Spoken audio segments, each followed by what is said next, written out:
Hello दोस्तों, नमस्कार। आज हम हिंदी व्याकरण में महत्वपूर्ण टॉपिक समास पर चर्चा करने वाले हैं, जो कि आपके कक्षाओं के अलावा प्रतियोगी परीक्षाओं की दृष्टि से भी अत्यंत महत्वपूर्ण है। तो आइए हम शुरू करते हैं। शुरू करने से पहले जो चैनल में नए हो, कृपया चैनल को सब्सक्राइब कर लीजिएगा। देखिए, समास जिसको हम संक्षेप भी कहते हैं, संक्षेपण भी कह सकते हैं, इस प्रकार समास दो या दो से अधिक शब्दों को मिलाने की क्या है, विधि है। ठीक है, इसको हम कैसे परिभाषित कर सकते हैं? दो अथवा दो से अधिक शब्दों को क्या कहते हैं? समस्त पद या सामासिक पद या फिर समास भी कहते हैं। ठीक है, जो समास के नियमों से बना हो। ठीक, समास विग्रह क्या है? समस्त पद के सभी पदों को अलग अलग किए जाने की प्रक्रिया को क्या कहते हैं? समास विग्रह कहते हैं, या हम इसको व्यास भी कहते हैं। क्या कहते हैं? व्यास। ठीक है, जैसे चौराहा, चार राहों का समूह। ठीक है ना, इस तरह से हम समास को समझ सकते हैं।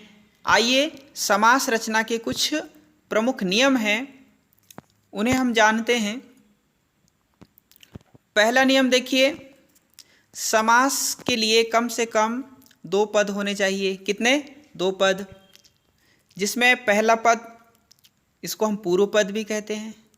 दूसरा पद, जिसको हम क्या कह सकते हैं? उत्तर पद। ठीक है, इसका दूसरा नियम है, समास रचना की प्रक्रिया में शब्दों के बीच की विभक्तियों का लोप हो जाता है। ठीक है, समास रचना की प्रक्रिया में शब्दों के बीच की विभक्तियों का क्या हो जाता है? लोप हो जाता है। ठीक है, तीसरा नियम देखिए, समास होने पर दोनों पद आपस में मिलकर एक संक्षिप्त रूप धारण कर लेते हैं। ठीक है, चौथा नियम है, समास होने पर यदि संधि करना संभव होता है तो वहां पर नियम अनुसार संधि भी हो जाती है। ठीक है, इस बात का आपको ध्यान में रखना है। ठीक है ना। समास के भेद, समास मुख्यतः 6 प्रकार का होता है। ठीक है, अव्ययीभाव समास, तत्पुरुष समास, कर्मधारय समास, द्विगु समास, द्वंद्व समास एवं बहुब्रीहि समास। अव्ययीभाव समास देखिए, जिस समास का पहला पद क्या हो? अव्यय हो, है ना, तथा प्रधान हो, उसे हम क्या कहते हैं? अव्ययीभाव समास कहते हैं। ठीक है, जैसे प्रति धन दिन, तो क्या हो गया? प्रतिदिन। प्रत्येक दिन विग्रह हम करेंगे, क्या बनेगा? प्रत्येक दिन। यहाँ पर प्रति क्या है? अव्यय है, और दिन क्या है? उत्तर पद है। इसी तरह यथा धन संभव, तो क्या हो गया? यथा संभव, जैसा संभव हो। ठीक है ना। प्रति धनकुल, तो इच्छा के विरुद्ध, प्रतिकूल हो गया इच्छा के विरुद्ध। इस प्रकार से विग्रह कर सकते हैं। यहाँ पर जो प्रति, यथा, प्रति, ये शब्द क्या है? अव्यय हैं। ठीक है, इसके कुछ पहचान है।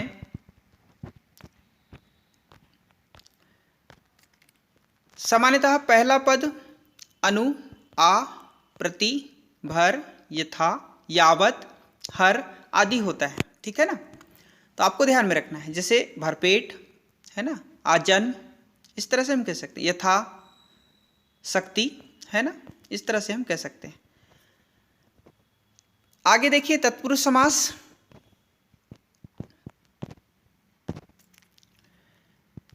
जिस समास में पहला पद गौड़ हो, अर्थात आश्रित, ठीक है, तथा दूसरा पद यहाँ पर क्या हो? प्रधान या मुख्य। ठीक है, उसे हम क्या कहते हैं? तत्पुरुष समास कहते हैं।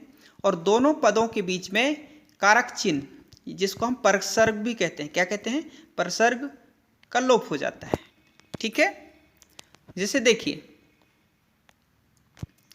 अकाल पीड़ित, तो अकाल से पीड़ित, तो यहां पर से शब्द का क्या है?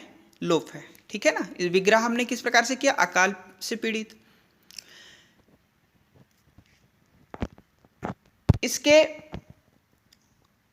कुछ भेद हैं कारक रचना के आधार पर। ठीक है ना, कारक चिन्ह के आधार पर। कर्ता ने कर्म को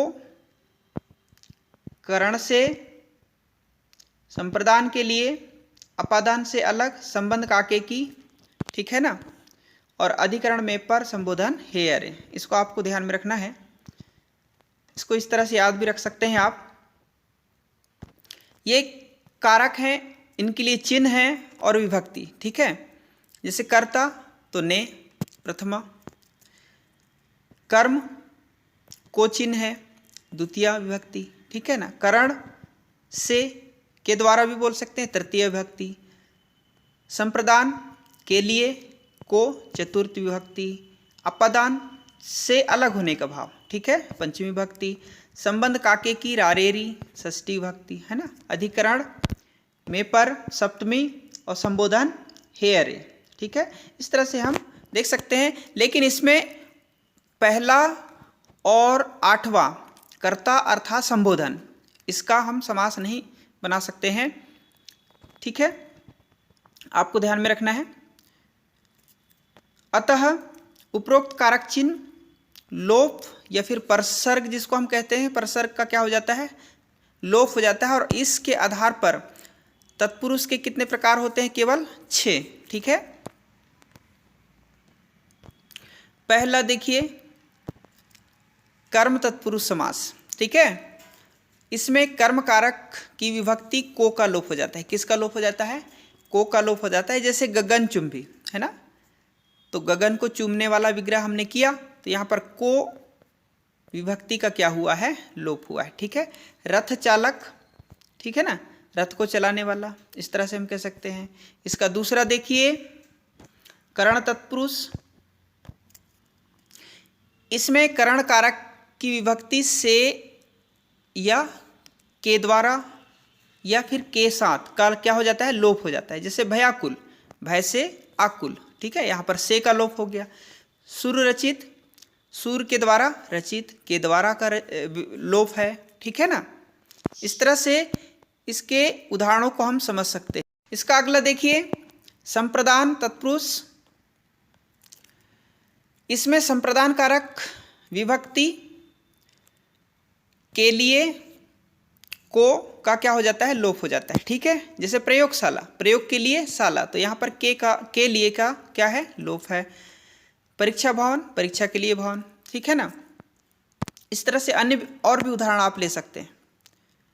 अपादान तत्पुरुष समास देखिए, इसमें अपादान कारक की विभक्ति से अलग होने का भाव, है ना, का लोप हो जाता है। जैसे कि धनहीन, तो धन से हीन, इसको हम विग्रह करेंगे, क्या होगा, धन से हीन, तो यहाँ पर से शब्द का क्या है, लोप है।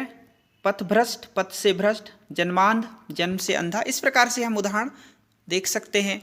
इसका अगला देखिए तत्पुरुष समास का संबंध तत्पुरुष समास, ठीक है। इसमें संबंध कारक की विभक्ति का, के, की का लोप हो जाता है, ठीक है ना।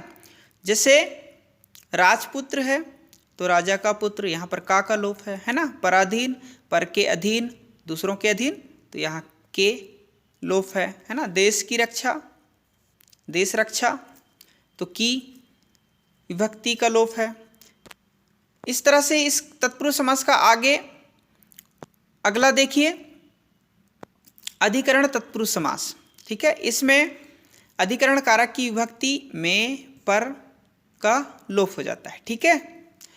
लोकप्रिय, तो लोक में प्रिय, ठीक है। आप बीती, आप पर बीती, है ना। इस तरह से हम उदाहरण देख सकते हैं। और भी उदाहरण आप ले सकते हैं। ध्यान रखना है तत्पुरुष समास के उपर्युक्त भेदों के अलावा कुछ अन्य भेद हैं, जिसमें से प्रमुख है नन समास, ठीक है ना। इसको न समास भी कहते हैं। जिस समास के पूर्व पद में निषेध सूचक शब्द हो, है ना। जैसे आ, अन, ना, गैर आदि, ठीक है। तो उसको हम कौन सा समास कहेंगे, न समास कहेंगे, है ना, नन समास कहेंगे, ठीक है। इसकी उदाहरण देखिए। अधर्म, तो ना धर्म विग्रह करेंगे, तो अनावश्यक, ना आवश्यक। गैर वाजिब, ना वाजिब, ठीक है। इस तरह से हम इसको समझ सकते हैं। अगला समास देखिए कर्मधारय समास, ठीक है। इस समास में तत्पुरुष समास के ही समान, किसके समान, तत्पुरुष समास के ही समान दूसरा पद क्या होता है, मुख्य होता है या प्रमुख होता है ना। पहला पद विशेषण होता है। पहला पद क्या होता है? विशेषण। विशेषण किसको कहते हैं हम? जो संज्ञा या सर्वनाम की क्या बताता है? विशेषता। ठीक है। तथा दूसरा पद यहाँ पर क्या होता है? विशेष्य, जिसकी विशेषता बताई जाए, है ना। अथवा दोनों पदों में उपमान उपमेय का संबंध होता है। ठीक है। अब उपमान क्या है? तो देखिए, वह वस्तु जिसके समान कोई दूसरी वस्तु बतलाई जाए, है ना। जैसे उसका मुख कमल के समान है। ठीक है। तो उसका मुख, है ना, मुख को किसके समान बताया गया है? कमल के समान। तो कमल यहाँ पर क्या है? उपमान है। ठीक है। उपमेय क्या है? वह वस्तु जो किसी दूसरी वस्तु के समान बतलाई गई हो। ठीक है ना। मुख कमल, ठीक है, मुख कमल। तो यहाँ पर देखिए, मुख क्या है? उपमेय है ना। मुख क्या है? उपमेय। ठीक है। इस तरह से हम समझ सकते हैं। उदाहरण,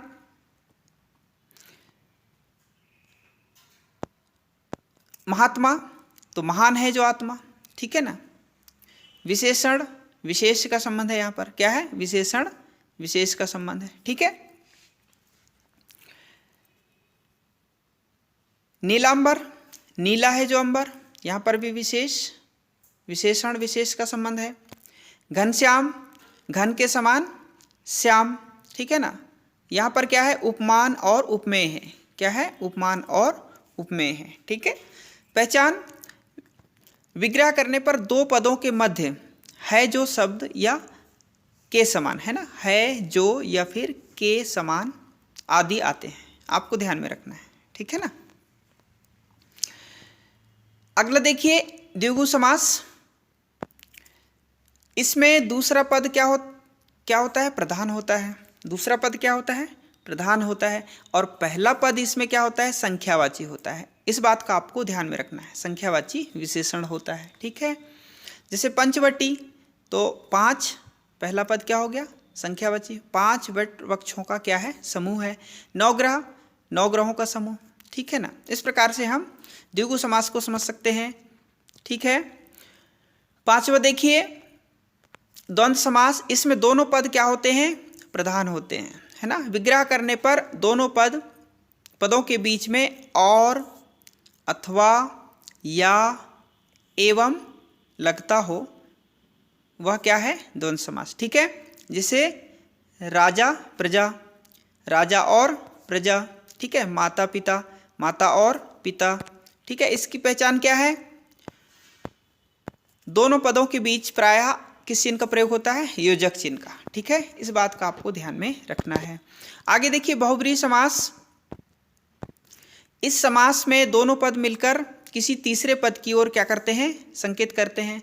उसमें बहुब्रीहि समास होता है। ठीक है।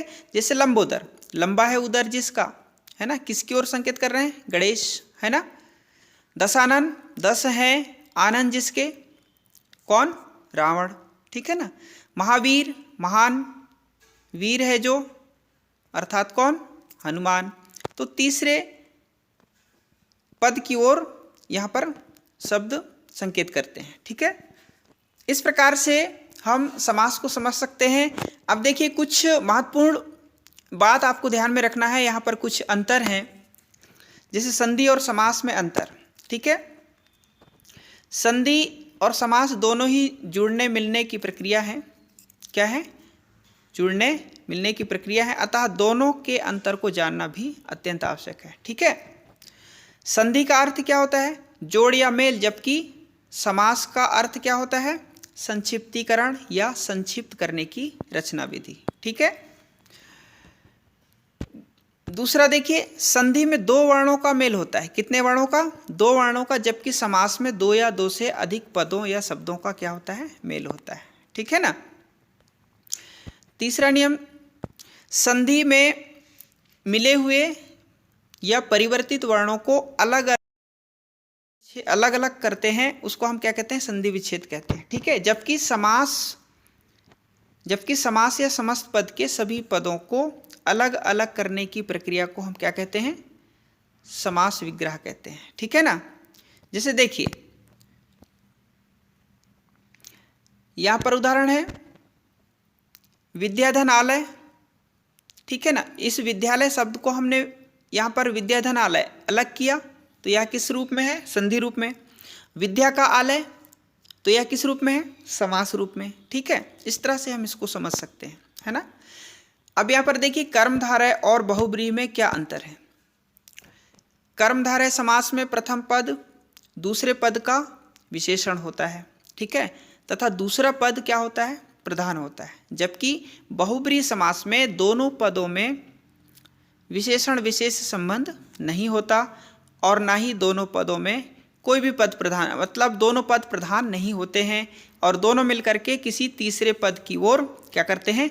संकेत करते हैं। ठीक है, बहुब्रीहि समास।